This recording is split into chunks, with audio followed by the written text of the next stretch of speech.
Hi అండి, మా ఇంటి వంటకి స్వాగతం అండి. ఈరోజు ఏంటంటే మటన్ చింతకూర చేస్తున్నాను. ముందుగా అయితే కళాయి పెట్టుకుని సరిపడగా ఆయిల్ వేస్తున్నాను. ఇప్పుడు ఆయిల్ వేసుకున్నాం కదండి, 4-5 పచ్చిమిరపకాయలు, 2 పెద్ద సైజు ఉల్లిపాయలు తీసుకుని బాక్స్ ఇలా కట్ చేసుకోవాలి. మనం ఎలా కట్ చేసుకుని ఉల్లిపాయలు ఉన్నది వేయాలన్నమాట. గ్రేవీ కోసం వచ్చి ఉల్లిపాయలు కొంచెం పెద్ద సైజు. ఇప్పుడు ఇవి బాగా బ్రౌన్ అలా వచ్చేదాకా వేసుకోవాలి. బాగా బ్రౌన్ అంటే లైట్ కలర్ బ్రౌన్ వచ్చేదాకా. కొంచెం సాల్ట్ వేస్తే తొందరగా వేస్తాయి. ఒకసారి కలిపేసుకొని మూత పెట్టేసుకుంటే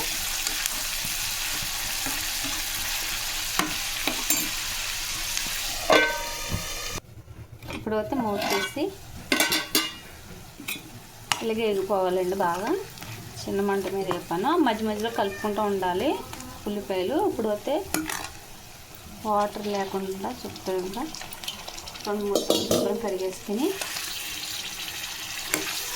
వాసన ఉన్నది మంచిగా తీసుకోవాలి. మనకి బాగా కొవ్వు పట్టింది కాకుండా కండతో ఉన్నది తీసుకోవాలి. బాగా కలిపేసుకోవాలి. ఇప్పుడు నేను చూసారు అల్లం వెల్లుల్లి పేస్ట్ 1 చెంచాడు అన్నది తీసుకున్నాను. ఇది కూడా వేసుకొని బాగా కలుపుకోవాలి. మీరు అప్పుడే కనుక మిక్సీ ఆడితే కనుక ఫ్రెష్గా అందులో మిక్సీలో ఉన్న కలుపుకొని కడిగేసుకుని ఆ నీళ్ళు కూడా వేసుకుంటే అల్లం ఆడిన మిక్సీతోటి కొంచెం సేపు ఉడకనివ్వాలి. అన్నీ నీళ్ళని దగ్గరకు వచ్చేదాకా ఉడకబెట్టుకోవాలి. అల్లం వెల్లుల్లిపాయ వేసుకున్నాం కదా, సగం ఉడికాక ఒకసారి ఇలా కలుపుకుంటే అల్లం వెల్లుల్లి వేసిన తర్వాత పేస్ట్ ఇప్పుడు ఒకసారి కలిపేసుకుని దీంట్లో ఇలాగ ఉప్పు కొంచెం వేసాం కాబట్టి ఇప్పుడు వేసుకోకుండా తర్వాత తీసుకోవాలి. గరం మసాలా, అలాగే కారం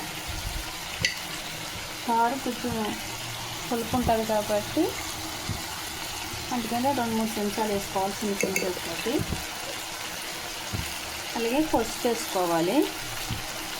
మనకి పులుపు తగ్గట్టు కారం ఉప్పు అయితే వేసుకోవాలి.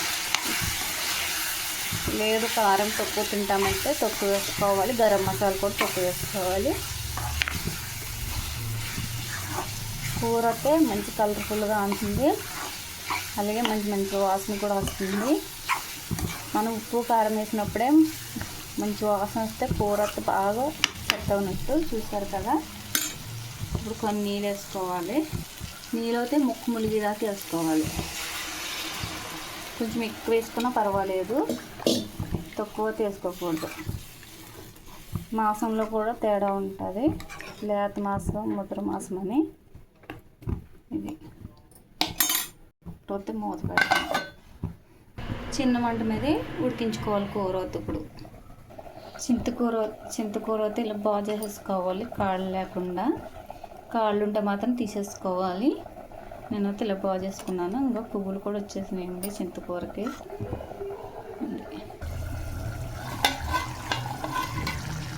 కూర అయితే దగ్గరికి వచ్చింది కదా. ఇప్పుడు సగం గ్రేవీ ఉండగానే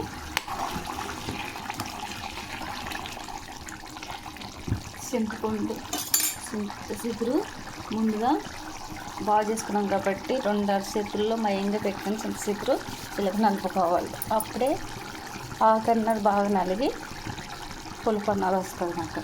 పులుపండి ఇప్పుడు మొత్తం అంతా ఒక ప్లేట్లో నలిపేసుకున్న తర్వాత నేను ఇలా వేస్తున్నాను. ఇందాక సాల్ట్ కూడా తక్కువ వేసాను కదా, ఇప్పుడు కూడా మళ్ళీ సాల్ట్ వేసుకోవాలి.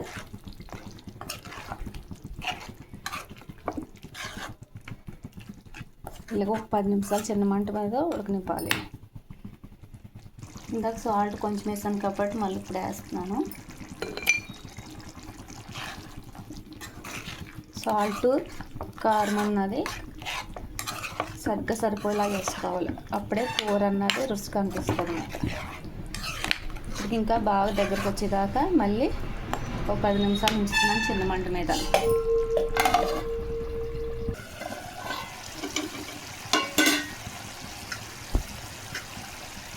కూర అయితే దగ్గరకు వచ్చేసిందండి. ఒకసారి కలిపేసుకుని గ్యాస్ అన్నది ఆఫ్ చేస్తాము. ఈ మాత్రం గ్రేవీ ఉండాలి. గ్రేవీ లేకపోతే మాత్రం మనం కలుపుకుంటానికి బాగోదు. అలాగే మటన్ కూడా చాలా చిన్న చిన్నగా కట్ చేసుకోవాలి. ఇదండి ఈ వీడియో. చిగురు మటన్ కర్రీ అయితే రెడీ. మీకు ఈ వీడియో నచ్చితే కనుక లైక్ చేసి, షేర్ చేసి, సబ్స్క్రైబ్ చేసుకోండి. మా ఛానల్ సపోర్ట్గా ఉండండి.